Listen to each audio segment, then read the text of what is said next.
안녕하세요. 커리어와 인사의 모든 것 닥터벤입니다. 오늘은 경력이 전혀 없으면서도 상대적으로 나이가 많은 지원자들에 대해서 좀 이야기를 해볼까 합니다. 우리가 일반적으로 나이가 많다는 것은 경력으로 인정받을 만한 경험이 없기 때문에 공백 기간이 길다는 것과 상황이 크게 다르지 않습니다. 이러한 상황을 맞이하면 서류 통과하는 것은 쉽지 않겠죠. 서류 통과조차도 쉽지 않은 상황에서 무조건 지원 횟수를 늘린다고 하여 취업의 성공이 이루어지는 것은 결코 아닌 것이죠. 각 개인이 맞는 취업 전략을 통해서 조금 더 확률을 높일 수 있는 그런 방법들을 찾아야겠죠. 상대적으로 나이가 많은 지원자들에게는 각각의 사연들이 존재하죠. 대표적인 사례를 몇 가지 좀 살펴보고자 합니다. 첫 번째는 대학 진학이 늦어진 경우죠. 재수를 넘어서서 삼수를 하는 경우도 있고, 군대를 다녀와서 입학을 하는 바람에 중간에 공백 기간이 생겼다든지 입학 이전의 시간들이 길게 발생할 수도 있겠죠. 그리고 두 번째로는 재학 중에 수차례 휴학을 한 경우라고 볼 수 있는데요. 어학연수라든지 아니면 고시 준비, 자격증 준비 또는 생계형 알바, 다양한 인턴십 활동들을 통해서 장기간 휴학을 한 경험들이 나이가 많아지는 원인이 되기도 합니다. 세 번째는 졸업이나 졸업 이후에도 계속되는 취업 실패와 함께 보다 나은 스펙을 만들고자 학원이나 스터디에서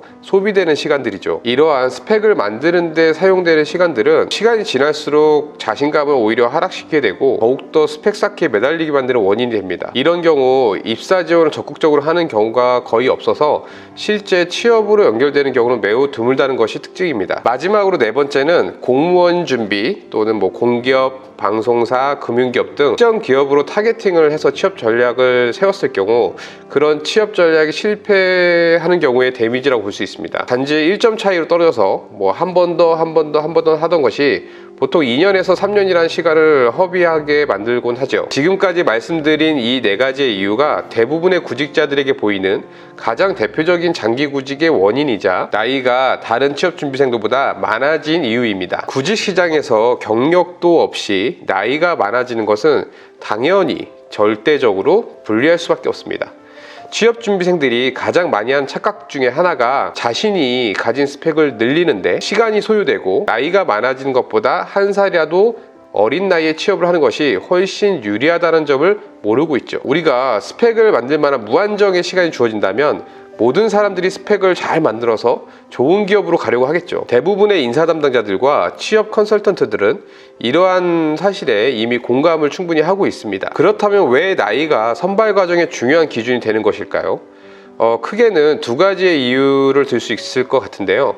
그중 하나는 내부 서열의 문제입니다. 아무리 좋은 신입 인재라 하더라도 조직에 들어가게 되면 선임이 반드시 있기 마련이죠. 그런데 선임보다 더 많은 나이의 신입사원이 온다면 좋아할 만한 조직들은 그렇게 많지 않을 것 같습니다. 채용 후보자보다 내부 직원들의 심리를 먼저 고려하는 것이 채용에 대한 의사결정을 하는 많은 관리자들의 당연한 기준이 되는 것이죠. 또 하나의 이유는 실패 경험이라는 낙인 효과 때문입니다.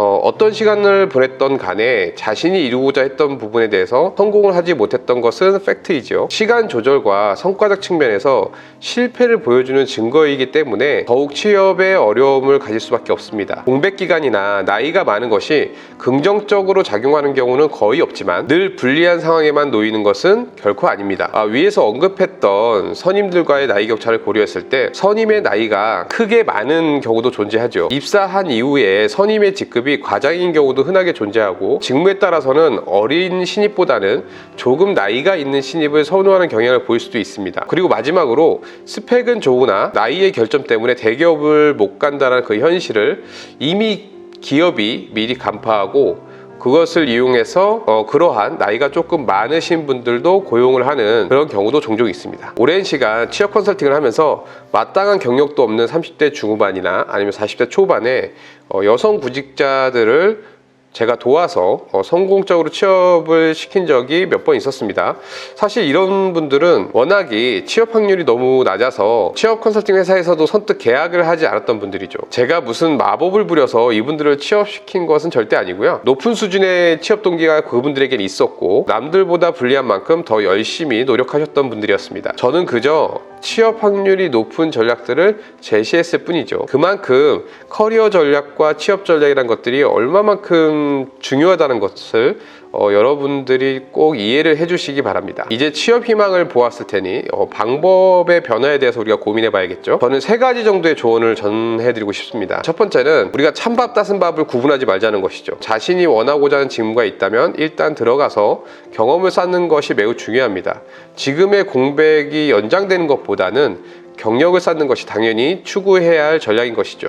단 전제는 직무의 일치성은 꼭 가져가야 한다는 것입니다. 대신 회사 규모에 대한 선호도는 조금 내려놓아야 할 필요가 있다는 것을 의미합니다. 대부분 장기적인 취업의 실패는 자신이 가지고 있는 취업 전략이 맞지 않을 뿐더러 자신이 쓰고 있는 이력서나 자소서 또는 면접 기법에 대한 문제가 있는 경우가 상당히 많습니다. 당연히 어느 정도의 취업 비용이 수반되겠지만 자신의 인생과 취업이 달린 문제이기 때문에 투자로 생각을 해야 하는 그런 마인드의 변화도 필요한 것이죠. 그리고 마지막으로 자신의 구직 동기를 낮추는 어학 준비나 불필요한 자격증에만 많은 시간과 노력을 쓰지 말라는 것입니다. 하지 말라는 것은 아니지만 1순위가 취업 준비이고 구직 활동이지 1순위가 스펙 쌓기가 되어서는 안 된다는 것입니다. 적어도 제가 드린 이 3가지만 잘 해내신다면 당신이 지금 했던 실패보다 훨씬 더 나은 취업 환경을 만들 수 있을 것입니다. 그럼에도 불구하고 서류 광탈은 어느 정도 계속 이어질 겁니다. 하지만 떨어지는 것이 익숙해질 때쯤 전략적인 취업 준비를 하지 못했던 친구들을 넘어서 당신이 성공적인 취업이라는 결과물을 손에 쥐게 될 것입니다. 다음 시간에는 스펙에 따라서 대기업으로 지원을 해야 할지 중소기업으로 지원을 해야 할지 늘 고민하시고 계시는 취업 준비생들을 위해서 이와 관련된 이야기들을 나눠보는 시간을 갖도록 하겠습니다. 당신의 성공적인 커리어를 응원합니다. 당신은 할 수 있습니다.